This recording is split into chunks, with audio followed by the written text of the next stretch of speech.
que les fourmis se reposent. Eh oui, les fourmis comme nous possèdent un cerveau.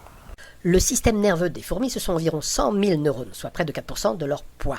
Pour nous, humains, ce sont 500 millions de neurones, soit 2% de notre masse. Et elles ont besoin de repos. Ça bouge tout le temps dans la fourmilière, jour comme nuit. Pourquoi? Tout ça parce que la colonie a besoin d'ouvrières qui travaillent. Il peut y avoir des attaques. Il peut y avoir des attaques, il faut s'occuper du couvain. Mais des ouvrières se reposent. Contrairement à nous, les hommes, il n'y a pas d'heure pour aller se coucher. D'après les chercheurs, il y a 2 sortes de repos. Le premier repos, La reine se repose pendant 9 heures et ne fait rien. Ce repos est fait de nombreux cycles qui sont proches les uns des autres. Quant aux ouvrières, c'est toute la journée qu'elles ont des cycles de repos. Elles font des petites siestes régulièrement. On le sait à la position des antennes. Ce repos est une baisse de l'activité. Il est indispensable à toutes les espèces vivantes.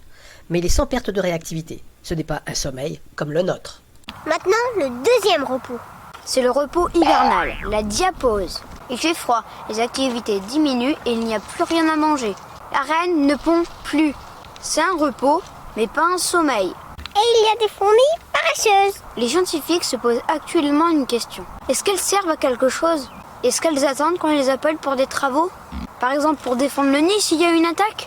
Ces chercheurs ont découvert qu'en plus de se reposer, certaines fourmis n'étaient pas actives dans le travail de la colonie. Pourtant, ces fourmis n'étaient ni vieilles ni en mauvaise santé.